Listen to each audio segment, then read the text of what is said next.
Alrighty. Hi, Kelly. Thank you so much for joining me today here with Boss Yeah. Track. How are you Thank you for doing? having Great. Thank you for having me. Oh, yay. I'm so excited to talk to you about how a healthy lifestyle is going to benefit the growth of new Yeah. leaders. It's going to be Yes. so exciting. Yes, it is the basis of you being able to be that great leader and to accelerate in everything in your life. Yes. Okay, so to get us started, do you want to share what you specialize in and how Yeah. you're able to help women in this role?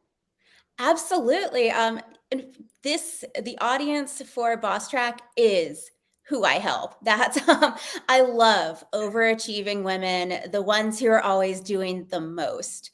So I'm a health coach for that group, the overachievers, the women doing it all in life and trying to jam pack even more in. So like the core of my business is to help that type of woman because I am that type of woman. I get you all. I We love that. I totally get the doing the most. So I found that the most important things in what I found for this type of woman, especially those in leadership roles now and those who are working really hard to get there, is to be able to have health that supports you in your daily life. So your health is like that ground floor, that foundation of what you need. Because if you are not eating well enough, moving around so that your body feels good, sleeping, managing your stress, you can't be successful long term anywhere else in your life. So I see it as foundational. That's amazing, honestly. Do you have any tips on that day to day to keep you mentally sane, but also keep your wellness engaged in your professional Yeah. career?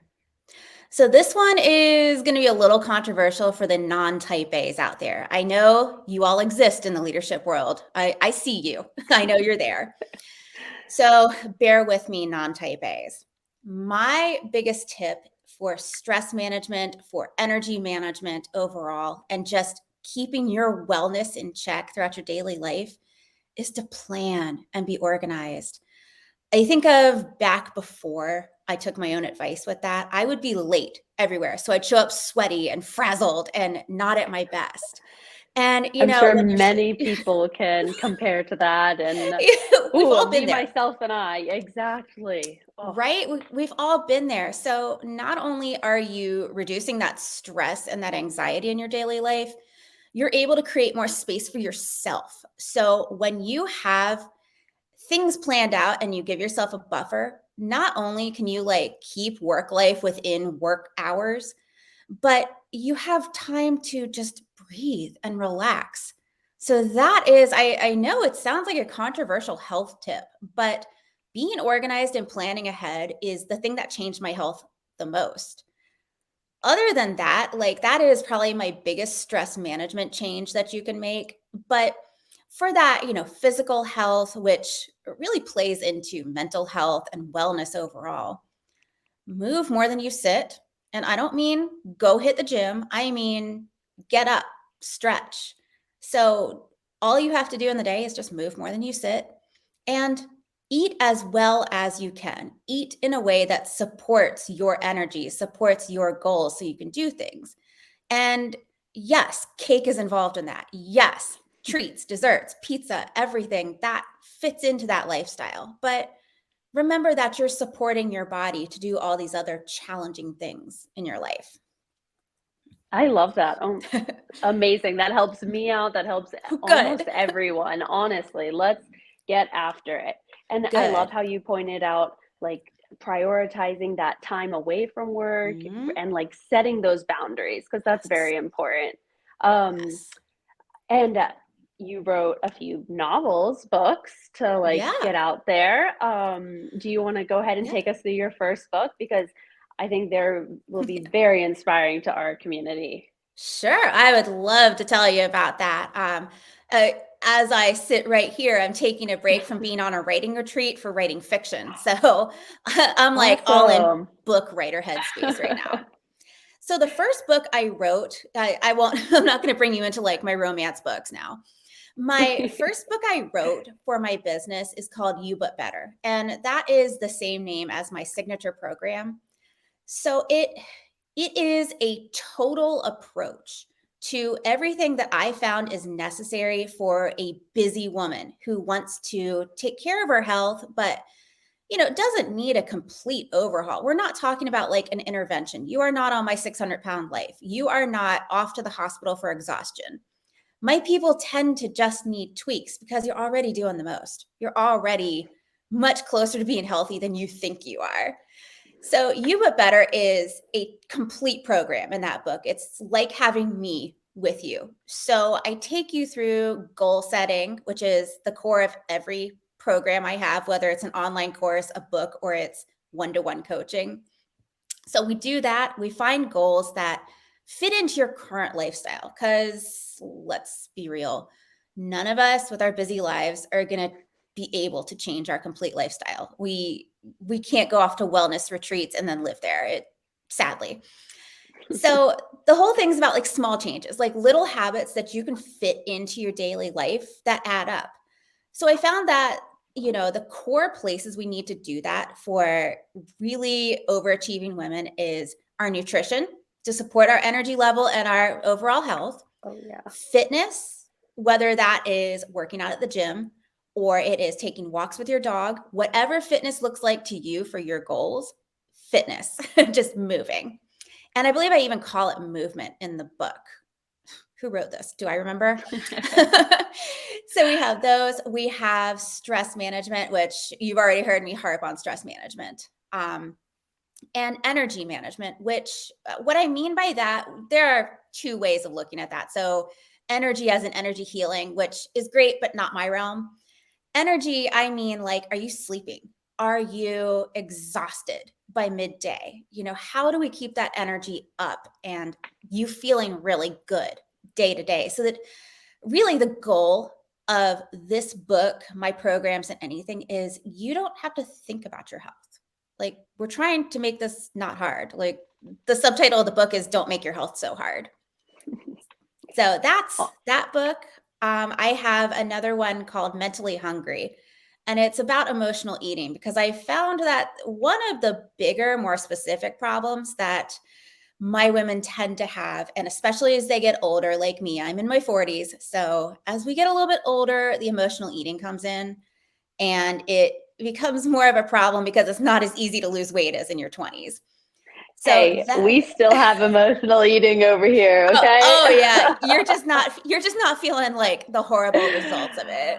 So Oh that's all my. about emotional eating. And I have a whole course on that too, because that was a Perfect. problem that came up. So those are, and then I have a journal that goes with You But Better. So those are the books. And I'm not like gatekeep girl boss in here. So We love that. We everything, need all the information. We got to take it all in, it's especially at this age, all, so we know what to do oh girl, when we're yes. there. It's all in the books. And for those who need more help with what's in there, less of a DIY, there are courses that go with it. For the total accountability, there's coaching. So I got you from Oh, we beginning to love end. that. Oh, We heck need yeah. all the growth things Yes. possible as like our new leaders are coming in. We Yes. need all the tips Yes. and tricks because no one needs to gatekeep anything here. We're No. helping women. We need as Right. much support as we can here. Exactly. I'm all about that. Women need to help each other. It's hard enough out there for us, especially in leadership. So Exactly. anything we can do to support our bodies to be able to support all of our big goals, that just takes something else off the plate. Mhm. Exactly, Mm, and honestly, wellness is like yeah. looks different for everyone, kind Oh, of like you were yeah. saying in your book. So, some Yeah. people might do the gym as their fitness, but some other people Sure. might walk their dog. It just completely varies per person. Did Exactly, you and time of life. Yeah, oh my gosh, it really Yeah. does. Did you have a specific experience that really led you to this? It's like you read my mind. So, yeah. Two very specific things have led me to what I do in my business and a mindset shift. So, I'm an anorexia survivor. I did everything the hardest way possible. That's why everything I do is don't make it so hard. I did Mhm. it the hardest way possible. I can assure you it sucks. It's effective, but it's not really what you want. You don't want that. It's a horrible life. So once I broke that thinking and realized this doesn't have to be so hard, you don't have to like struggle every moment of the day. I realized, okay, I bet there are others out there who need to discover this. Hopefully not as far gone as I was, but those who, I mean, we all have those thoughts where it's like, what if I just skipped a meal? Or what if I did this? Or you plan like the most complicated workout and meditation schedule anybody has ever seen that you're not going to do. So that was revelation one. Revelation two, I'm like I said, no gatekeeping. I'm going to be completely honest with you here. I had to take time off of work back before I started my business. So there was backup at work, and any task that couldn't be on hold, someone else handled. Okay.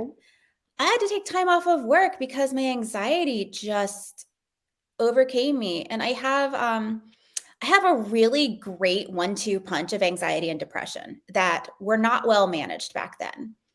So I took time off for that to get things sorted out, to get my medication fixed. And it was worth every minute.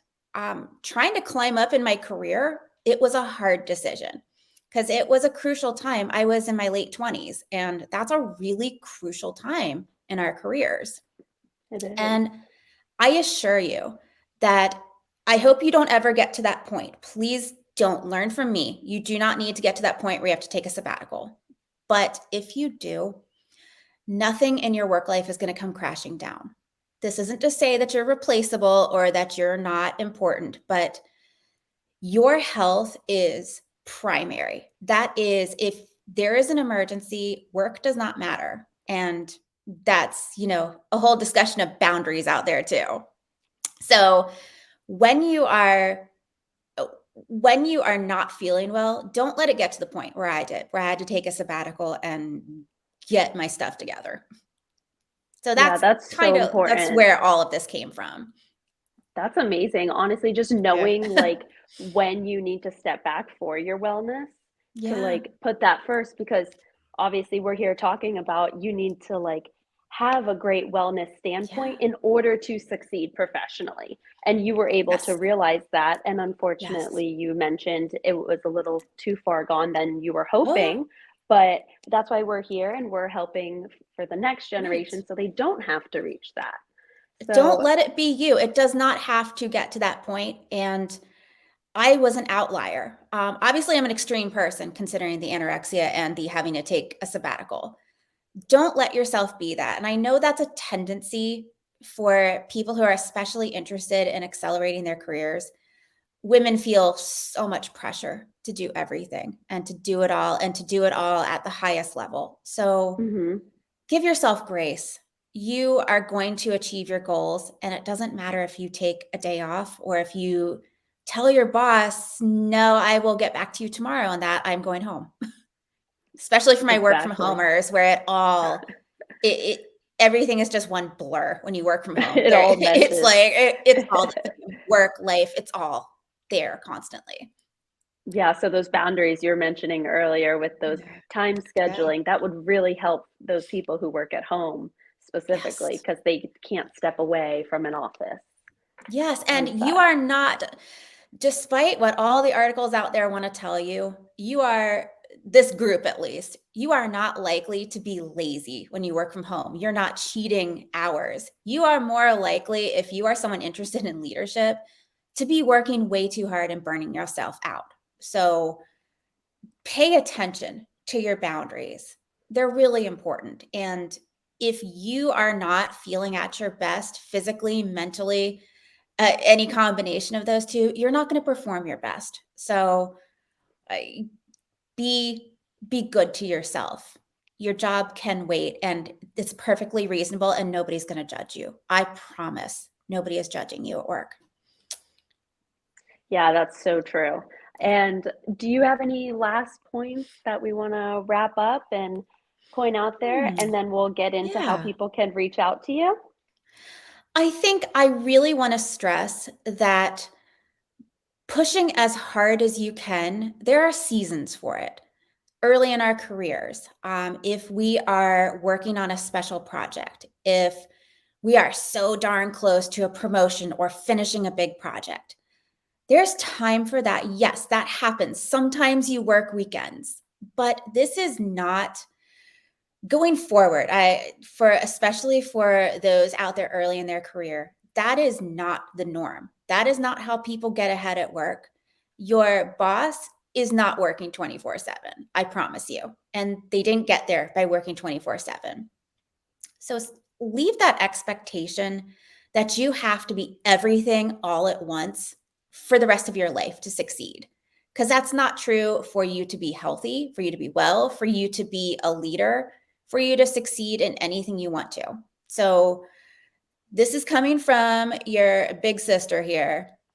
I've done it, it sucks, and it doesn't help. So, remember that you are allowed to have a life and you're not going to succeed for long term if you don't allow yourself that. That's amazing. Great That was pointers harsh. for all of our community. Honestly, we need to all gather together and work as one. Yeah, absolutely. So, for our audience here, do you Mhm. want to share how we can contact you or your website? Yeah, And then we will also add all this in our comments great. below on our LinkedIn page so they can easily access.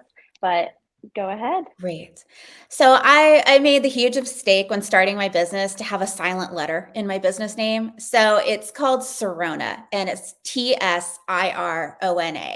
And my company is named after the Celtic goddess of health. So I didn't just like pull that out of my butt.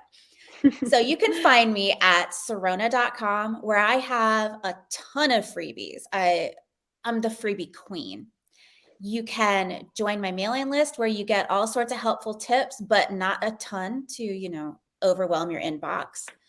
You can see ways that I can help you. How we can work together all on the website, and you can contact me there too. I'm also here on LinkedIn and always happy to talk to people over DMs who are not trying to sell me something. So that would be a nice change if you're not trying to sell me something and you just have a question. You can find me on Instagram at Sirona Health. And I think that about covers it. That is amazing. Yeah. And for everyone, thank you so much. This is Boss Yes. Track, Thank you. and feel free to catch us at Yes. thebosstrack.com. And we're also here for free information, just wanting to gather that community, help new leaders. So feel free Yeah. to join us as well over here on Yes. LinkedIn and reach out. Alrighty, thank Yes. you, Kelly, so much for joining us and Thank you. teaching new leaders what they can do with through their wellness journey. My pleasure. Thank you for having me. Ah, no problem. It was great. Bye. Bye.